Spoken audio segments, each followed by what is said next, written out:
ሰላም ጤና ይስጥልኝ እንደምንላችኋል ውድ ተመልካቾቻችን ከአባይ ቴሌቪዥን የሚተላለፍላችሁ የለተሰኞ ህዳር 29 2018 ዜና ላፍታ የመረጃ ሰዓታችን ተጀምሯል። በሆሳና ከተማ የብሔረሰቦችና ህዝቦች በዓል ላይ የተገኙት ጠቅላይ ሚኒስትር አብይ አህመድ የኢትዮጵያ ህዝብ አንድነቱን እንዲያጠናክር ጥሪ ማቅረባቸውን ከክልል መንግስታትና የጸጥታ አካላት የሚቀርቡ የሰላምና የጸጥታ ሁኔታ መረጃዎችን መሰረት አድርጎ እንደሚንቀሳቀስ ምርጫ ቦርድ ማስታወቁን የትግራይ ህዝብ መሰረታዊ ጥያቄዎች መፍትሄ የሚያገኙት በቀጣዩ ሀገራዊና ክልላዊ ምርጫ ህዝባዊ መንግስት ሲቋቋም ነው ሲል ስምረት ፓርቲ መግለጹን ጨምሮ ሌሎች መረጃዎችን ይዘንላችሁ ቀርበናል። ዜናዎችን እየመራው ሀና ፍሳ ከናንተ ጋር ቆይታ አድርጋለሁ። አብራችሁን ቆዩ።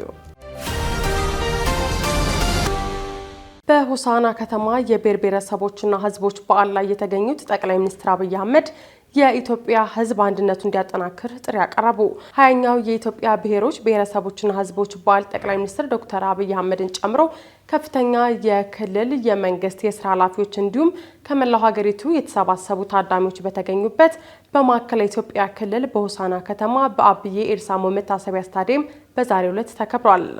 ዲሞክራሲያዊ መግባባት ለህብረ ብሔራዊ አንድነት በሚል መሪ ቃል በተከበረው በዓል ላይ ንግግር ያደረጉት ጠቅላይ ሚኒስትር አብይ አህመድ የእንኳን አደረሳችሁ መልእክት ያስተላለፉ ሲሆን ኢትዮጵያ በሁሉም መመዘኛ ወደ ብርሃን እየተሸጋገረች ባለችበት ወቅት እንዲህ መሰባሰባችን ታሪካዊ ነው ብለዋል።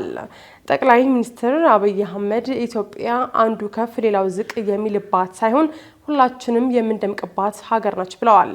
ኢትዮጵያ በሁሉም መመዘኛ ከጨለማ ወደ ንጋት እየተሸጋገረች ባለችበት በዚህ ታሪካዊ ጊዜ በሆሳና ከተማ ተገናኝተን ዳግም ቃል ኪዳናችንን ለመጠበቅና ለማጽናት መላው የኢትዮጵያ ልጆች በዚህ ጀግና ሕዝብ ፊትና በሆሳና ከተማ ዳግም ተገናኝተን የጀመርነውን ለመጨረስ ያልጀመርነውን ለመጀመር ኢትዮጵያን ለማጽናት በጋራ እንድንቆም በድጋሚ ጥሪዬን አቀርባለሁ።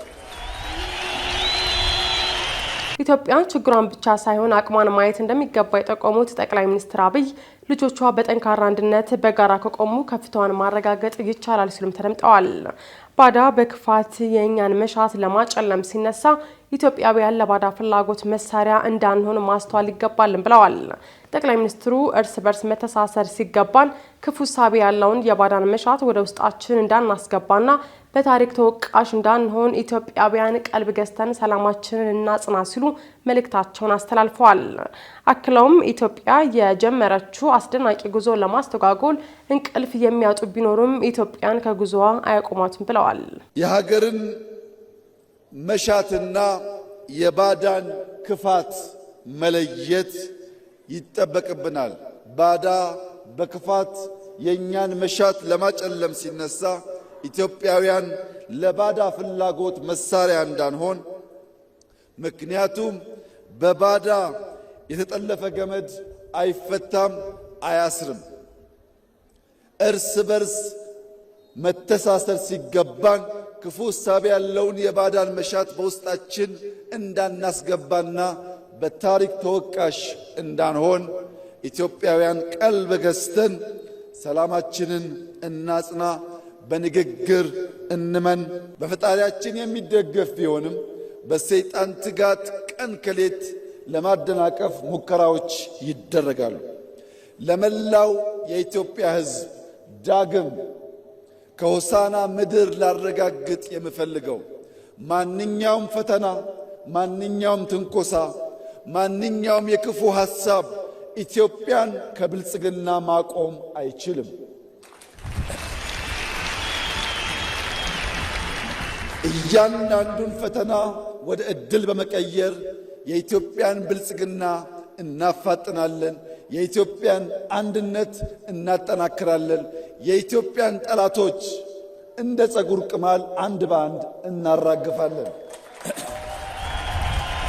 የኦሮሚያ ክልል ጅማ ከተማ 21ኛውን የብሔረሰቦችና ህዝቦች በዓል እንድታዘጋጅ በይፋ የተመረጠች ሲሆን ይህንንም ተከትሎ የማዕከላዊ ኢትዮጵያ ክልል ርዕሰ መስተዳድር ዶክተር እንዳሻው ጣሰው የዝግጅቱን ሰንደቅ ዓላማ ለኦሮሚያ ክልል ርዕሰ መስተዳድር አቶ ሽመልስ አብዲሳ አስረክበዋል።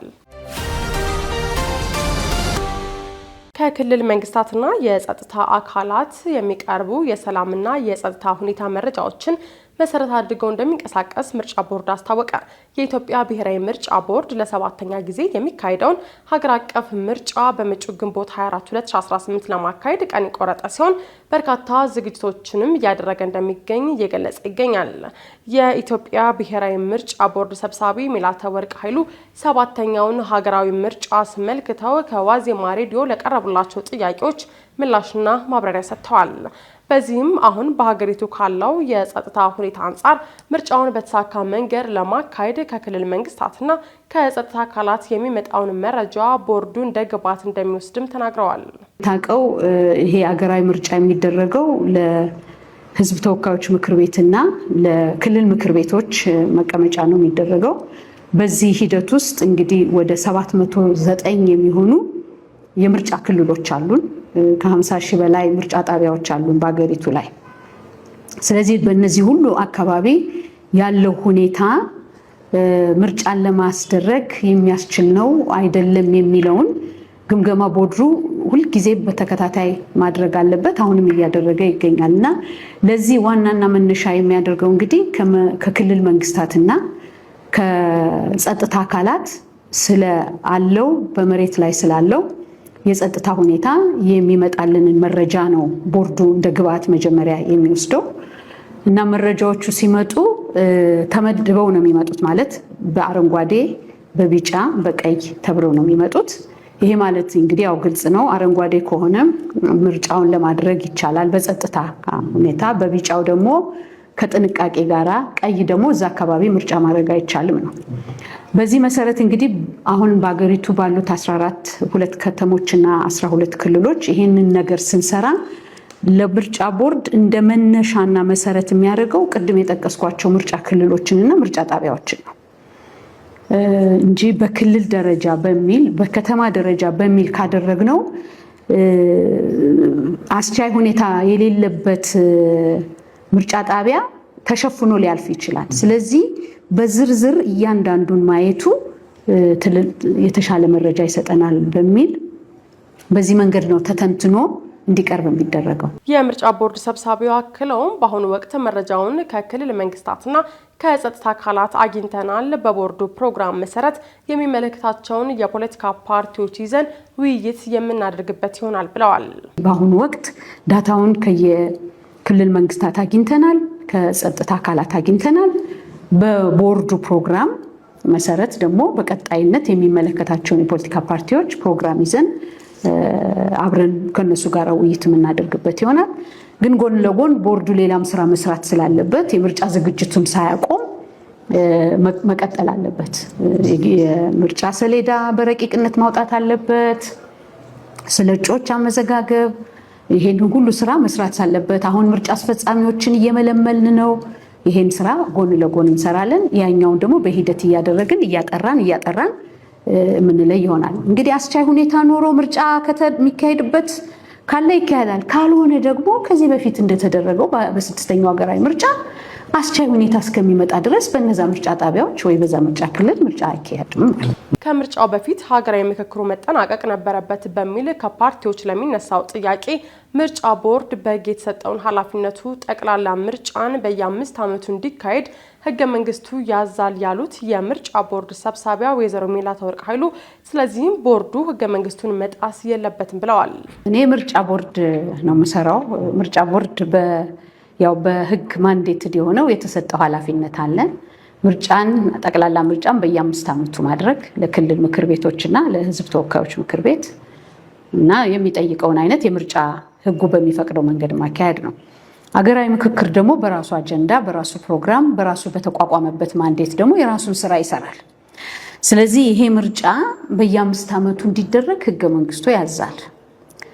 ይሄ ህገ መንግስቱ የሚያዘውን የምርጫ ሂደት ማቆም አይቻልም። ምክንያቱም በትልቅ በሀገሪቱ ዋነኛ በሆነ የህግ ሰነድ ላይ ምርጫ በየ5 ዓመቱ መደረግ አለበት ብሎ ደንግጎ የተቀመጠ በመሆኑ ይህን ድንጋጌ አክብሮ የመስራት ኃላፊነት የምርጫ ቦርድ ነው። እንደሚሉት ፓርቲዎች ይህንን ጥያቄ አቅርበዋል። የተለያዩ ክፍሎችም እሰማለሁኝ። በውይይታችንም በምክክራችንም ይነሳል።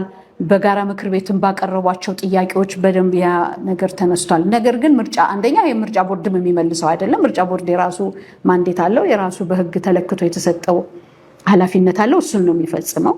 ሀገራዊ ምክክሩ ደግሞ በራሱ በኩል የራሱን ሂደት ነው የሚሄደው እና ይሄኛው ቀድሞ ይሄኛው ይከተል ምለን ስንሄድ ህገ መንግስት የመጣስ ነገር እንዲኖር ቦርዱ ይሄንን በህግ የተሰጠውን ኃላፊነት የማክበር ግዴታ ስላለበት በዛ ደረጃ ነው ስራችንን የምንሰራው። የትግራይ ህዝብ መሰረታዊ ጥያቄዎች መፍትሄ የሚያገኙት በቀጣዩ ሀገራዊና ክልላዊ ምርጫ ህዝባዊ መንግስት ሲቋቋም ነው ሲል ስምረት ፓርቲ ገለጸ።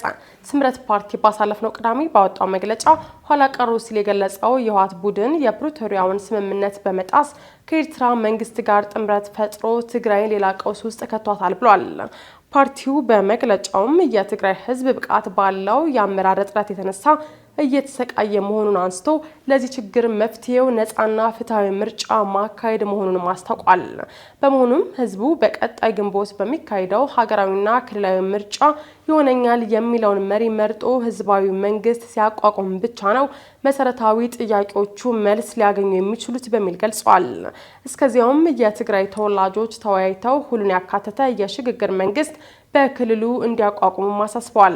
መምህራንና የመንግስት ሰራተኞች ያቀረቡት ጥያቄ አግባብ መሆኑን ጠቅሶ በሰላማዊና በህጋዊ መንገድ መልስ እንዲሰጣቸው ሲል ስምረት ፓርቲ ጠይቋል። በሌላ በኩል የትግራይ ክልል ጊዜያዊ አስተዳደር ፕሬዝዳንት ሌተናል ጄኔራል ታደሰ ወረደ ትናንት እሁድ ህዳር 28 2018 ዓ.ም ከሰዓት በኋላ ውሃ፣ ኢነርጂና ምግብን አስመልክተው የተቋቋመ ግብረ ኃይል በጠራው ውይይት ላይ ተገኝተው ውይይት ማድረጋቸውን የፕሬዝዳንቱ ጽህፈት ቤት አስታውቋል። በተመሳሳይ ሌተናል ጄኔራል ታደሰ ወረደ በዛሬው ዕለት ከዓለም የምግብ ፕሮግራም ተወካይ በኢትዮጵያ ጋር መገናኘታቸውም ተገልጿል። በዚህ ወቅትም በኢትዮጵያ የዓለም የምግብ ፕሮግራም ተወካይ ዝላታን ሚሊሲች በትግራይ መልሶ ማቋቋም ላይ ትኩረት አድርገው እየሰሩ መሆናቸውንም ተናግረዋል። በደቡብ ወሎ ዞን ዋና ከተማ ደሴ ዘላቂ ሰላም እንዲሰፍን የሚጠይቅ ህዝባዊ ሰልፍ ተካሄደ።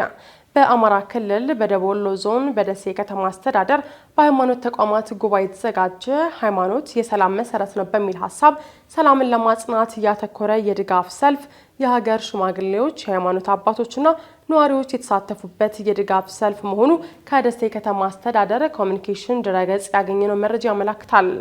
ዘላቂ ሰላም ለማስፈን የድርሻችንን እንወጣለን፣ ልማታችንን በጋራ እናስቀጥላለን፣ አንድነታችንንም እናጠናክራለን፣ የሰላምና የመከባበር ባህልን ለማስቀጠል የሃይማኖት ተቋማት ሚና ከፍተኛ ነው፣ ጦርነት ይብቃ፣ ሰላም ይጽና የሚሉ መልእክቶችም በሰልፉ ተስተጋብተዋል። በከተማችን የሰፈነው ሰላም ዘላቂ እንዲሆን የድርሻቸውን በመወጣት ለሰላማችንና አንድነታችን ቅድሚያ በመስጠት እንደ ሃይማኖት አባት የሚጠበቅብንን መወጣት ያስፈልጋል ሲሉም ገልጸዋል። የደሴ ከተማ አስተዳደር ተቀዳሚ ምክትል ከንቲባ ሳሙኤል ሞላልኝ የደሴ ከተማና የደቡብ ወሎ ዞን የሃይማኖት ተቋማት ጉባኤ ዛሬ ያዘጋጁት ህዝባዊ የድጋፍ ሰልፍ ሰላማችንን ከማጽናት ባለፈ የከተማችንን ልማት እንዲፋጠን ለአመራሩ አቅም ሞራልና ጉልበት የሚጨምር ነው ብለዋል። ከተለያዩ አካባቢዎች የተሰባሰቡት ሰልፈኞቹ በአሁኑ ወቅትም ወደ ሆጤ ሳህዴን በማምራት ላይ እንደሚገኙ ተመላክቷል። ባሳለፍነው ሳምንት የጎንደር ከተማ አስተዳደርና የማዕከላዊ ጎንደር ዞን የሃይማኖት ተቋማት ጉባኤ ያዘጋጁት የሰላም ጥሪን ያነገበ ህዝባዊ ሰልፍ በጎንደር ከተማ መካሄዱም ይታወሳል። የአሜሪካው ፕሬዚዳንት ዶናልድ ትራምፕ ይፋ ያደረጉት አዲሱ የደህንነት ስትራቴጂ ከራያ ጋር እንደሚጣጣም ሩሲያ ገለጸች። ሩሲያ ፕሬዚዳንት ዶናልድ ትራምፕ ይፋ ያደረጉት አዲስ የደህንነት ስትራቴጂ ከሞስኮ ራዕይ ጋር የሚጣጣም እንደሆነ በመግለጽ ማጽደቋ ተገልጿል። የትራምፕ አስተዳደር ባለፈው ሳምንት ይፋ ያደረገው ባለ 33 ገጽ የስትራቴጂ ሰነድ አውሮፓ የስልጣኔ ሰረዛ እያጋጠማት እንደሆነ ይገልጻል። ስትራቴጂው ቅድሚያ የሚሰጣቸው ጉዳዮች መካከል የውጭ ተጽዕኖን መዋጋትና በአውሮፓ ህብረት ውስጥ አለ የተባለው ሳንሱርን መቃወም የሚሉትና ሌሎችም ይገኙበታል ተብሏል። የክሬምሊን ቃል አቀባይ ዲሚትሪ ፔስኮቭ የዜና ወኪል ከሆነው ታስ ላይ በወጣ ቃለ መጠይቅም እያየን ያለነው ማስተካከያ በብዙ መልኩ ከኛ ራዕይ ጋር የሚጣጣም ነው ሲሉ ገልጸዋል። አክለውም ይህንን በጎ እርምጃ እናጤነዋለን፣ ሞስኮ ጠንካራ ድምዳሜ ላይ ከመድረሷ በፊትም ሰነዱን መተንተኗ እንደምትቀጥል ገልጸዋል። የዩክሬን ጦርነት ለመቋጨት ጥረት እያደረጉ ያሉት የአውሮፓ ህብረት ባለስልጣናት ሰነዱ በሩሲያ ላይ የተለሳለሰ መሆኑ ዋሽንግተን ሞስኮ ላይ የተዳከመ አቅም ልትይዝ ትችላለች የሚል ስጋት ጭሮባቸዋል ተብሏል። ስትራቴጂው አሜሪካ ጦርነቱን ለመቋጨት የምታደርገው ጥረት በአውሮፓ ህብረት እንደተደናቀፈ በመጥቀስ ገልጸዋል። አሜሪካ ከሩሲያ ጋር ስትራቴጂክ መረጋጋትን ድጋሚ መገንባት እንዳለባትና ይህንንም በምላሹ የአውሮፓውያን ኢኮኖሚ እንደሚያረጋጋ ያትታል ተብሏል። ምዕራባዊ ማንነት እንዲመለስ ጥሪ ያቀረበው ስትራቴጂው በ20 ዓመት ወይም ባነሰ ጊዜ ውስጥ አውሮፓን መለየት የማይቻልበት ደረጃ ላይ እንደሚደርስ ገልጿል። የአውሮፓ ስልጣኔ ላይ የተጋረጠው የመጥፋት አደጋ የኢኮኖሚያዊ ጉዳዮች ካስከተሉት ችግር ይልቅ እውነተኛና ይበልጥ ግልጽ ሆኖ እንደሚታይም ያብራራል ተብሏል። ሰነዱ አርበኛ የአውሮፓ ፓርቲዎች የሚያሳድሩትን ተጽዕኖ አድንቆ ማቅረቡ ተገልጿል። የለተሰኘው የዜና ላፍታ የመረጃ ሰዓታችን የተከታተላችሁትን ይመስል ነበር። አብራችሁን ስለቆያችሁ ከልብ እያመሰገን በያላችሁበት መልካም ቀን